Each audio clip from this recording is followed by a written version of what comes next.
আমাদেরকে তাদের কাতারে সামিল না করিয়া, যারা আসতে পারছে তাদের কাতারে সামিল হইয়া কিছুদিনের কথা বলা এবং শোনার মতন আল্লাহ আমাদেরকে সুযোগ করে দিয়ে আগে আগে মসজিদে আসার তৌফিক দিয়েছেন। এজন্য আবারও শুকরিয়া শুরু করে আলহামদুলিল্লাহ। আল্লাহ তাআলার শুকরিয়া আদায় করে আল্লাহ তাআলা খুশি হয়। মানুষের প্রশংসা করলে যখন মানুষ খুশি হয়, আল্লাহ তাআলার প্রশংসা শুকরিয়া আদায় করলেও আল্লাহ তাআলা খুশি হয়। আর যে যত বেশি শুকরিয়া আদায় করবে আল্লাহ তাআলা তার তত বেশি খুশি হয়। বলে খুশি হইয়া আল্লাহ তাআলা পুরস্কার দান করেন। সুবহানাল্লাহ। সূরা ইব্রাহিমের 7 নম্বর আয়াতের ভিতরে রব্বুল আলামিন বলেন, সূরা ইব্রাহিমের 7 নম্বর আয়াতের ভিতরে যে সমস্ত মানুষগুলো নিয়ামত পাইয়া নিয়ামতের শুকরিয়া আদায় করে আল্লাহ তাদের পুরস্কারের ঘোষণা এই আয়াতের ভিতরে দিতে যায়। বলেন, লা ইন শাকারতুম লা আযীদান্নাকুম ওয়া লা ইন কাফারতুম ইন্না আযাবী লাশাদীদ। আল্লাহ বলেন, যে সমস্ত মানুষগুলো আমি আল্লাহর পক্ষ থেকে নিয়ামতের শুকরিয়া আদায় করে আমি আল্লাহ তার নিয়ামতকে আরো বাড়াইয়া দেই। আর যারা শুকরিয়া আদায় করে না আমি আল্লাহ তাদের থেকে নিয়ামত ছিনাইয়া নিয়ে ক্ষান্ত হই না, কঠিন আযাবের ভিতরে গ্রেফতার করি। এজন্য সর্বদাই আমাদের জবান থেকে শুকরিয়া আদায় বের হবে, জবান থেকে আমরা শুকরিয়া আদায় করবো। সুখে থাকলেও বলবো আলহামদুলিল্লাহ, দুঃখে থাকলেও বলবো আলহামদুলিল্লাহ। কারণ সুখ দুঃখ দেওয়ার মালিক আল্লাহ। আর আল্লাহ যখন আমার প্রতি খুশি হবেন, আমার জন্য যেটা মঙ্গল যেটা কল্যাণকর ওইটাই তিনি ফায়সালা করে দিবেন। এজন্য আল্লাহর একত্ববাদ, তাওহীদ, তাওহীদ শব্দের অর্থ কি? একত্ববাদ। সর্ব অবস্থায় আল্লাহকে এক বলে স্বীকার করা, কোনো কিছুতেই আল্লাহর সাথে কাউকে শরীক না করা, এটার নাম হলো তাওহীদ। আর যারা তাওহীদে পুরাপুরি বিশ্বাসী তারা হলো পুরাপুরি খাঁটি মুসলমান। আল্লাহ তাআলার বহু গুণ আছে, বহু ক্ষমতা আছে। বলে কত গুণ আছে, কত ক্ষমতা আছে? বলে এত গুণ, এত ক্ষমতা আল্লাহ আছে যেটা মানুষ গুণে বিশ্বাস করতে পারবে না। এজন্য নবীজি বলেন, আল্লাহ তাআলা সংক্ষিপ্ত গুণের পরিচয় দিয়েছেন। আল্লাহ তাআলার নামের ভিতরে বলে আল্লাহর কয়টা নাম আছে? আল্লাহর 99টা নাম আছে। হযরত আবু হুরায়রা রাদিয়াল্লাহু তাআলা আনহু থেকে বর্ণিত, আল্লাহ তাআলার 99টা নাম আছে। এই নামগুলো যারা মুখস্থ করবে তারা অবশ্যই বেহেশতে প্রবেশ করবে। কোরআনী মাদ্রাসায় তৃতীয় শ্রেণীতে নামগুলো মুখস্থ করানো হয়। আমরা পড়াই, আমাদের মুখস্থ আছে। আর এমন সুন্দরভাবে সেটেল করা হয়েছে কোরআনের আয়াতের মতন একসাথে অনেকগুলো নাম মুখস্থ করানো হয়। সুবহানাল্লাহ। যেমন হুয়াল্লাহুল্লাযী লা ইলাহা ইল্লা হুয়ার রাহমানুর রহিম, আল মালিকুল কুদ্দুসুস সালামুল মুমিনুল মুহাইমিনুল আজিজুল জাব্বারুল মুতাকাব্বির, আল খালিকুল বারিউল মুসাব্বিরুল গফফারুল কাহ্হার, আল ওয়াহ্হাবুর রাজ্জাকুল ফাত্তাহুল আলিমুল কাবিরুল বাসিত, আল খাফিদুল রাফিউল মুইজ্জুল মুদিল্লুস সামিউল বাসির, আল হাকামুল আদলুল লাতীফুল খবীর। এইভাবে করে আয়াতগুলো মুখস্থ করা হয়।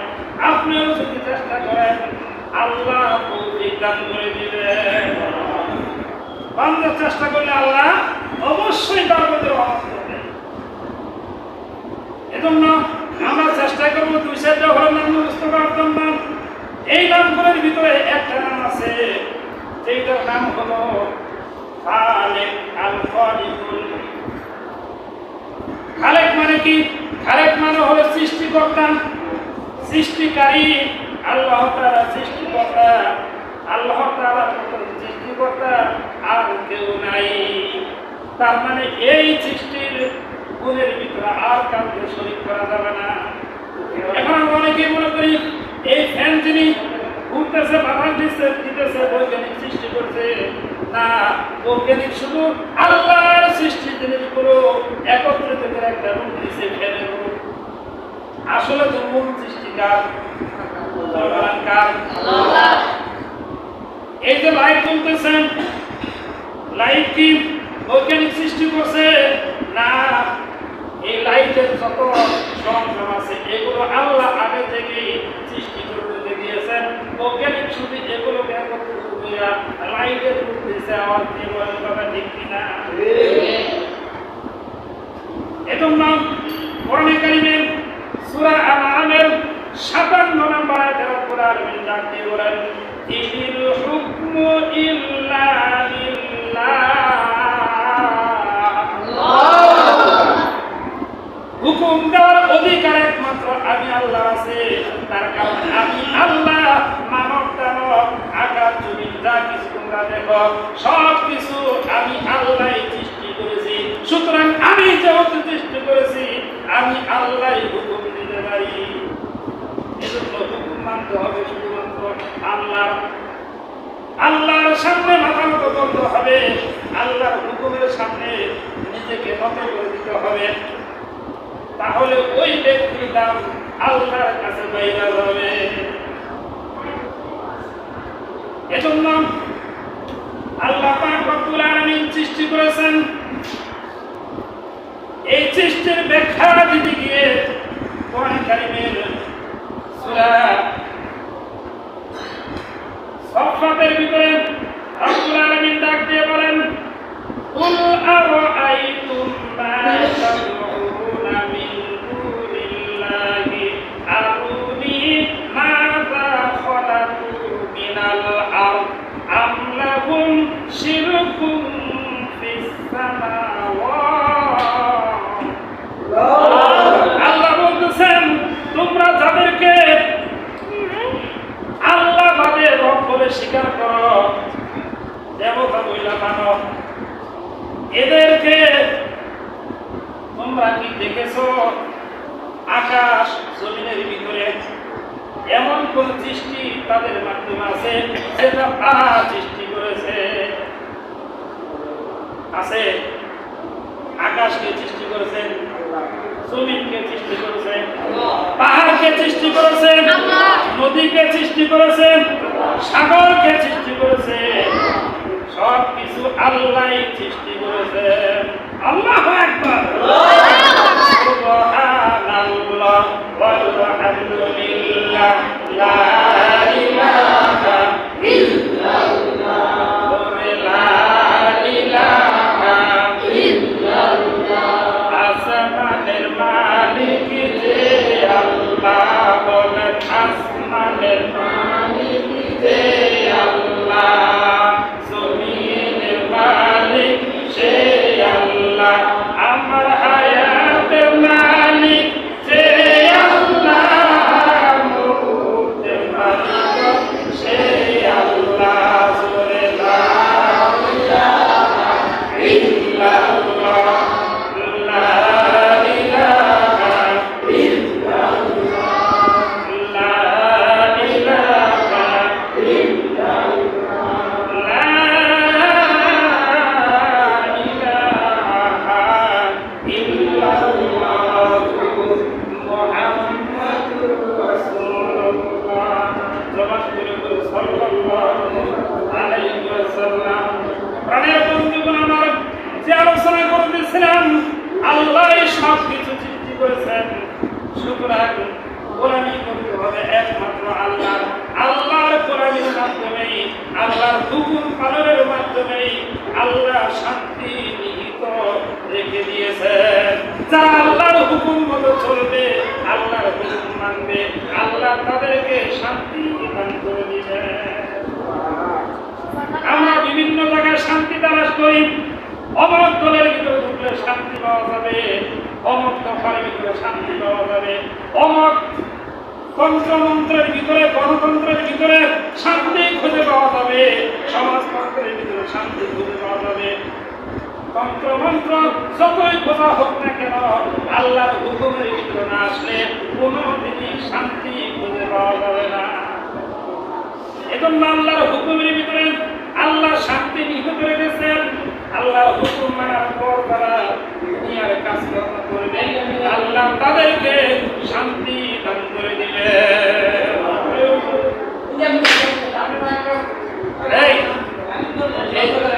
এই সবগুলো যে বাচ্চা বাচ্চা যারা সব শুনবে থাকো, এটা পাল্লি বড় আজ পর্যন্ত হ্যাঁ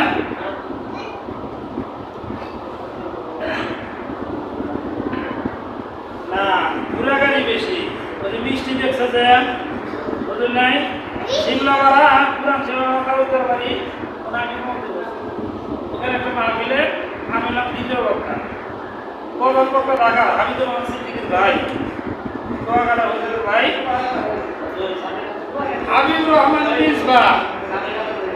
সে বয়ান করতেছে আর বয়ান সম্পর্কেছে যে এই যে খিচুড়ি যে পাক হইতেছে, এই খিচুড়ির দিকে লোকটি আইছে। দেখবেন যে খিচুড়ি যদি না থাকতে এত লোক আর হইতো না, বুঝলেন নাই?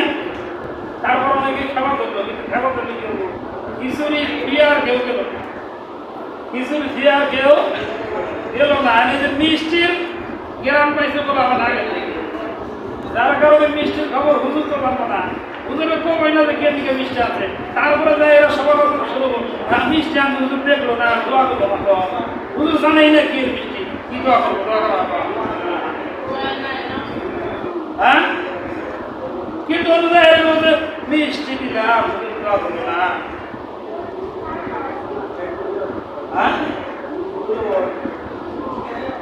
মিষ্টি বলতে হ্যাঁ।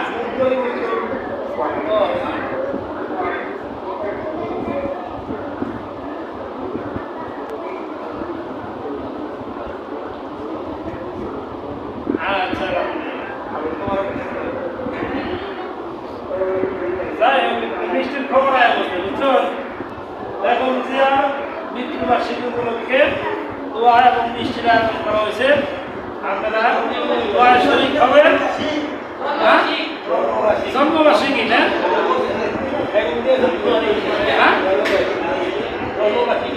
বেগম জিয়ার জন্মবার্ষিকী উপলক্ষে মিষ্টি এবং দোয়ার আয়োজন করা হয়েছে। আমরা সবাই খাস দিলে দোয়া করবো, আল্লাহ তাআলা তার নেক বাসনাগুলো পূরণ করেন। আওয়াজ দিয়ে বলেন আমিন।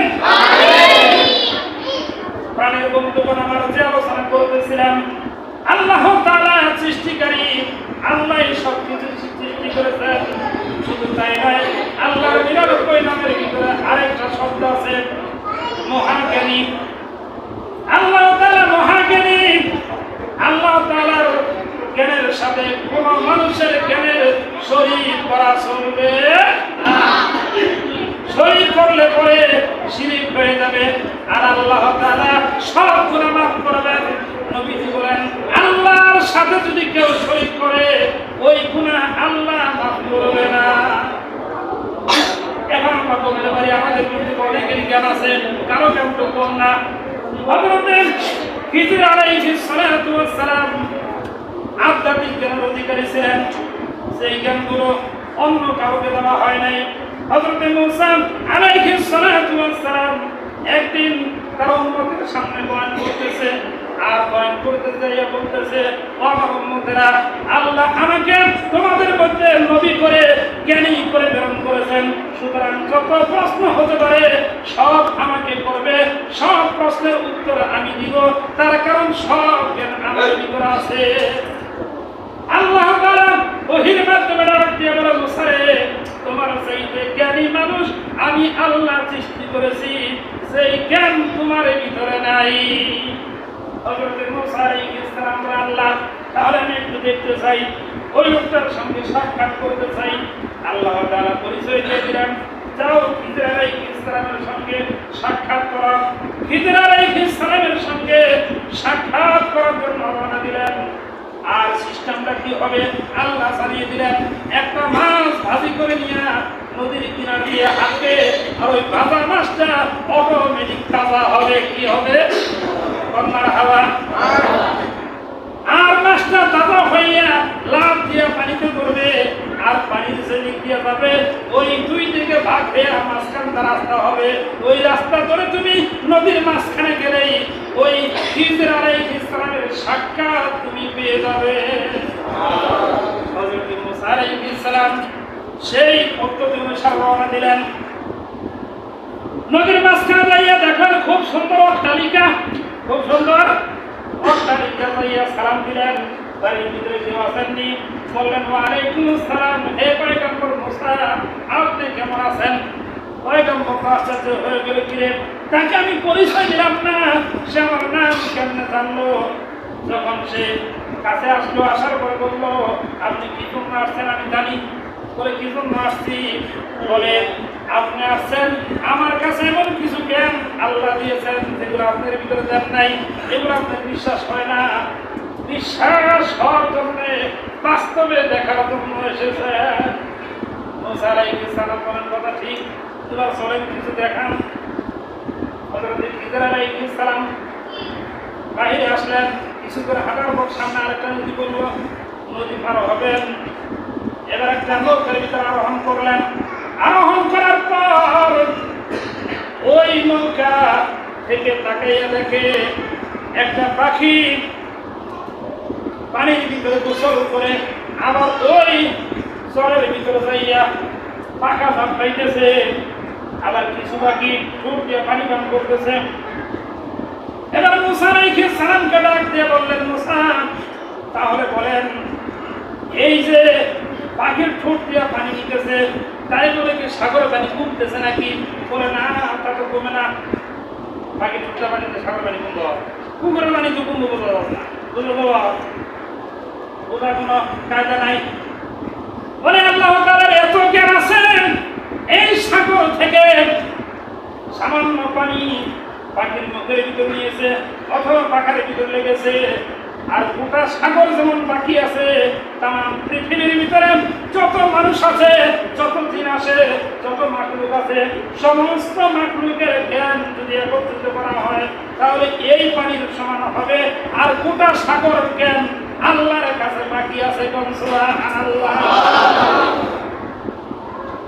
হযরত মুসা আলাইহিস সালাম বললেন, তাহলে আপনার জ্ঞান একটু দেখি। কিছু দূর যাওয়ার পর যখন নৌকা থেকে নামবেন, ভাড়া বের করেছেন। এবার মাঝি বলতে ছাড়া আপনারা বুজুর্গ মানুষ দেওয়া যায়, বুজুর্গ মানুষ আপনার কাছে ভাড়া নেব না। এবার তিনি বললেন, ভাড়া যেহেতু নিবাই না তাহলে তোমার একটু উপকার করি। বলে কি উপকার করবেন? বলে তোমার কাছে শাবল আছে নি? বলে হ্যাঁ আছে। দেও শাবল। শাবল দিয়ে নতুন নৌকা পূজা করে দিলেন, পানি বের হইতেছে। হ্যাঁ, ছিদ্র আর ফুটাতে কি আমার এক মন্ত্রী আসছিল, এমপি আসছিল না? হ্যাঁ, সে সংসদে বলছিল আমার কুমান্তরের রাস্তা অনেক চাপা, ফেরাক করতে ফেরাক করতে হবে। এই আমি যুগ আছে সাথে বাবা। এবার আমি বলতেন ছিদ্র আর এই বলছেন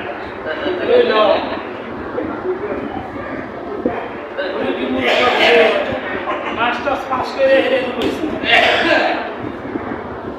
যে কথা বলতেছিলাম, চিত্র করে দিলাম। চিত্রটা হলো বইয়ের ভাষা, ঠিক কিনা? চিত্র করে দিলেন। এবার সে মুসা আলাইহিস সালাম আশ্চর্য হয়ে বলতেছে, ভাই এটা কেমন কাম করলেন? সে উপকার করলো, ভাড়া নিল না, আপনি তার ক্ষতি করে দিলেন। বললো আপনার জ্ঞান ধরতেছে না, আমি বুঝাইলে ধরবে, কথাটা বুঝাইলে করে বুঝানো। আর একটু সামনে অগ্রসর হয়েছে, ছোট্ট একটা নাবালিক বাচ্চা এসে সালাম দিল, মুসলমান থেকে সালাম দেয় না? আগে তো সালামের প্রচলন আসার না, এখন মক্তব থেকে সালাম শেখানো হয়। নুরানি থেকে বাচ্চারা সালাম শিখে, রাস্তা দিয়ে গেলেই সালাম আর সালাম কোন সুবহানাল্লাহ। আগের দিনের পুরানো তো সালাম শিখে নাই, খালি চাষটা লোক হয়ে থাকবো আর হুজুর যখন যাবো চাই চাই দেখবো হুজুর এটা কি দাও হুজুরকে সালাম তো দিল না। সালাম দেওয়া কি খালি হুজুরের নিকা সুন্নাত না তোমার নিকা সুন্নাত? সবার জন্য সুন্নাত, জোর বলেন ঠিক কিনা? এজন্য সালাম দেওয়া সুন্নাত, উত্তর দেওয়া ওয়াজিব। হুজুর অনেক সময় বিগত করে হুজুর সালাম দিতে ধরুন আসসালামু আলাইকুম, এই খালি মাথা নড়ায় আছে না? আবার অনেকে আছে হুজুর ঠিক আছে হাত তুলে মুখটা কিছুই কয় না, আছে না? আবার অনেকে দাঁড়ি বড় বড় মাথা খালিও দাঁড়ি। সালাম উত্তর হইল রসুল বলেন তাকরাবুস সালাম, জবান দিয়া সালামের উত্তর দেওয়া ওয়াজিব। আমি সুন্নাত আদায় করলাম সালাম দিয়া, সব পাইলে 90টা, কয়টা? 90টা। উত্তর নিলে 10টা, কিন্তু উত্তর না নিলে ওয়াজিব তরফ করার গুনাহ হবে। একটা ওয়াজিব তরফ করলে কমপক্ষে 7000 বছর জাহান্নামে জ্বলতে হবে। কম নাউজুবিল্লাহ। কয় হাজার বছর? 7000 বছর। তাহলে হুজুর জানে যে লোকটা সালাম উত্তর দিব না। একটি জায়গা কাছে দাড়ি নাই, মুছ নাই, ডাইরেক্ট গণেশ হুজুর নাই, হরিবল এরকম আছে না? এই জন্য দেখা যায় সালাম দিলে উত্তর দিব না, আরো গুণ ওই গুণের মধ্যে থাকবে। এই জন্য অনেক হুজুরের ইচ্ছে করে সালাম দেন। তারপর অনেক সময় হুজুরা খেয়াল করে আপনি কিছু কাঁচা মাল কাঁচা, আবার অনেক সময় নবী বাচ্চুন ঠিকই আর নূর বাইরে হয়েছে, তার মানে সকলে ঠিক নাই। সকল ঠিক না থাকলে ন্যাংটা থাকে একই কথা, কোনো ন্যাংটা মানুষের সালাম না দেওয়া। হুজুরা এগুলো খেয়াল করে, আপনার তো বুঝুন না। আমরা খালি তাকে সালাম দিল না খেলে, এটা কোন দেশের হুজুর? কি কয়? বলে কোন দেশের হুজুর? এমনকি অন্য দেশের হুজুর আমার দেশে এই মন্দির দিকে গোরাহাটি মসজিদ, থানা মসজিদ, কাজীবাড়ি মসজিদ, বড় বড় মসজিদ না সব ময়মনসিংহে আছে। এরকম ময়মনসিংহে আছিল, ময়মনসিংহে আছে, ময়মনসিংহ, রংপুর, দিনাজপুর, কুড়িগ্রাম, এরা খালি টিয়ার নিয়ে জায়গা বিভিন্ন আকাশ নিয়ে কলায় বিজয় করা যায় না, হুজুর করবার না। এই জন্য এখন কমিটিরা দেখতেছে এই দূরের হুজুরা রাখবো না, কাছের হুজুর রাখুন, বদনাম করে বেশি দূর যাওয়া হবো না, এই পালে হুজুরে থাকবে না, ঠিক কিনা? যে কথা বলতেছিলাম সময় কম, তারপর আলোচনা শেষ দিতে হবে। তারপর এই ওয়াজ এইখানে থাকবো না, ইউটিউবে যাব, সারা বিশ্বে চলবো। বলতেছিলাম এবার দ্বিতীয় ওই ছোট্ট বাচ্চা সালাম দিছে, সালামের উত্তর নেওয়ার পর বাচ্চাটাকে কাছে ধইরা বাচ্চাটার ঘাড়ে ধইরা একটু মাত্র ঘুরে নিয়ে দিছে, নরম ঘাট শেষ, নগদেই মারা গেছে। এবার মুসা আলাইহিস সালাম আর সাথে এগুলো কি কাম করে কোনো আগুন আগাম করে আনে একবারে হারাম বছর বলে আপনার বেনে ধরবো না। এই গান আল্লাহ মারে দিছে, এই গান আল্লাহ মারে দিছে, বলে সামনে চলেন। কিছু করে যাওয়ার পর সন্ধ্যা হয়ে গেছে, একবারে যে আশ্রয় চাইলেন তারা আশ্রয় দিল না। বললাম আমরা অতিথিখানা খুলে দেই নাই, এই যে আপনারা যেরকম একটা অতিথিখানা আছে এখন কেউ থাকে না, কেউ থাকে কেউ থাকে না। আগে বলে মসজিদের আবের সাহেবরা থাকছে, আবার বাড়ির ইমাম সাহেবরাও থাকছে। এখন ইমাম সাহেব এই বছর এই ঘরে দিয়েছিলাম, তা হাইলে ঘর ওই ঘরে থাকছে তো থাকছে, সকালে চাক নেই ভাই বুঝুন নাই। এজন্য বলতেছিলাম ওই বলতেছে আমরা অতিথিখানা খুলে দেয় নাই, মুসা নবীকে হিজর আলাইহিস সালামকে থাকতে দিল না। তারা মাঠের ভিতরে থাকলো, মশার কামড় খাইলো। সকালবেলা হিজর আলাইহিস সালাম বলতেছে ভাই মুসা এই বাড়ির একটা ওয়াল দুইশা পড়তেছে, আসেন আমরা ধাক্কাটা সোজা করে দেই। তখন মুসা আলাইহিস সালাম বলে কাম এরম করে উপকার করবো না, আমরা তাকে উপকার করবো, উপকার বলতে উপকার হতে পারে কিন্তু এরা তো ক্ষতি করছে, আপনার কষ্ট দিছে, আমরা তাকে উপকার করবো কে? ধরেন এটা আল্লাহর হুকুম, এটা আল্লাহ হুকুম। পরে ধরছে সোজা করে দিছে, বলে আপনার সাথে আমার আর থাকলে আমার ব্রেনে একটাও ধরে না, পাগল হওয়ার সম্ভাবনা থাকবো না, কিন্তু ওই বিষয়গুলো আমরা বুঝাই দেন। এবার হিজর আলাইহিস সালাম বুঝাই দিতেছে, ওই যে নৌকাটা ফুটা করে দিলাম, ছিদ্র করে দিলাম। এই কারণে দিলাম ওই নৌকার মাঝে একদম গরিব মানুষ, ওই নৌকা দিয়ে তার সংসার চলে। কিন্তু এই নৌকাটা এই ঘাটের পরেই যে ঘাটে মিলবে, ওই ঘাটটা হলো জানেন বাদশার ঘাট। ওই বাদশা যদি নতুন কোন নিখুঁত নৌকা পায়, ওই নৌকা নিয়ে পূজা করে। কি করে? পূজা করে। এজন্য আমি তাকে ফুটা করে দিলাম। এই নৌকা ফুটা হওয়ার কারণে নৌকা দিবে না, এই নৌকা দিয়ে তার সংসার চলবে। সুবহানাল্লাহ। ওই বাচ্চারা কি জন্য মারলেন? বলে আল্লাহ আমাকে হুকুম দিয়েছেন, জানিয়ে দিয়েছেন। এই বাচ্চাটার না হলো আল্লাহওয়ালা, আল্লাহর ভক্ত, কিন্তু এই সন্তানটা হবে জালেম। তাদেরকেও সালামের কাতারে নিয়ে যাবে। এজন্য আল্লাহ তাদের প্রতি রহম করেছেন, এই বাচ্চাকে নিয়ে নিলেন।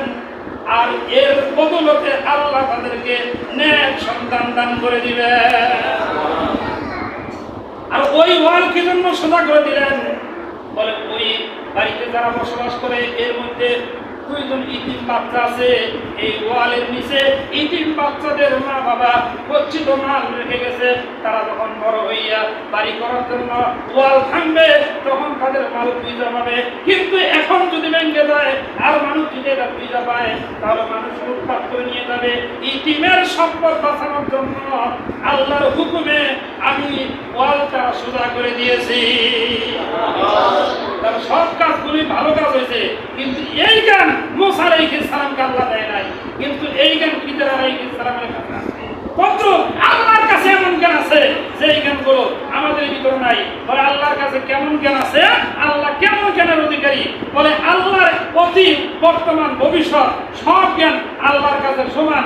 সুবহানাল্লাহ। বলে হুজুর এটা কেমনে বুঝলাম? বলে উদাহরণ দিতে গিয়ে আল্লাহর ওলি বলেন, শেখ সাদি রহমাতুল্লাহ বলেন, তোমার সামনে এক হাত জায়গার ভিতরে তাকায় দেখো, একটা পিঁপড়া চলতেছে। ওই পিঁপড়ার জন্য সামনের এক হাত হলো তার জন্য কি ভবিষ্যৎ, ঠিক কিনা? আর পিছনের এক হাত হলো তার জন্য অতীত। আর তার সামনে একটু দেখতেছে, ওই একটু হলো ওই পিঁপড়ার জন্য বর্তমান জমানা, ঠিক কিনা? কিন্তু তোমার সামনে এখানে কি অতীত, ভবিষ্যৎ, বর্তমান আছে না? সব সমান। সব কি সমান? তবু আল্লাহ এত জ্ঞানী, আল্লাহ এত বড়, আল্লাহর সামনে অতীত, বর্তমান, ভবিষ্যৎ বলতে কোনো স্বপ্ন নাই। আল্লাহর কাছে সব কিছু বর্তমানের মতন। সুবহানাল্লাহ। এজন্য আল্লাহর কাছে অতীতের জ্ঞান যেমন আছে, বর্তমানের জ্ঞান যেমন আছে, ভবিষ্যতের জ্ঞান আল্লাহর কাছে তেমনই আছে। এজন্য আমার অতীতে কি হয়েছে কেউ না জানলে কে জানে? আমার বর্তমানে কি করতেছি কেউ না জানলে কে জানে? আর আমি ভবিষ্যতে কি করব, ভবিষ্যতে আমার কি হবে কেউ না জানলেও একজন জানে, তার নাম কি? আল্লাহু আকবার। এজন্য আল্লাহ তাআলার 99টা নামের যে গুণ আছে, প্রত্যেকটা গুণেই এককভাবেই আল্লাহ সবকিছু করতে পারে। কোন গুণের ভিতরে আল্লাহর সাথে কাউকে শরীক করা যাবে না। একত্ববাদে বিশ্বাসী হতে হবে। আল্লাহ এক, তিনি একাই সবকিছু করতে পারেন, তিনি একাই সবকিছু সৃষ্টি করেছেন। বলে দলিল কি? দলিল হলো সূরা ইয়াসিনের 82 নম্বর আয়াত। কয় নম্বর আয়াত? আল্লাহ তাআলা বলেন, আমি যখন কোনো কিছু করার ইচ্ছা করি তখন কি বলি? ইন্নামা আমরুহু ইযা আরাদা শাইআন আন ইয়াকুলা লাহু কুন ফায়াকুন। আমি আল্লাহ যখন কোনো কিছু সৃষ্টি করার ইচ্ছা করি, আমি তখন শুধুমাত্র বলি কুন মানে হও, ফায়াকুন সঙ্গে সঙ্গে ওইটা সৃষ্টি হইয়া যায়। আল্লাহ পাক রব্বুল আলামিন আমাদের সবাইকে আল্লাহর একত্ববাদে বিশ্বাসী হয়ে খাঁটি ঈমানদার, খাঁটি মুসলমান হওয়ার তৌফিক দান করেন। জোরে বলেন আমিন। আমিন। আরো জোরে বলেন আমিন। আমিন। আলহামদুলিল্লাহি রাব্বিল আলামিন।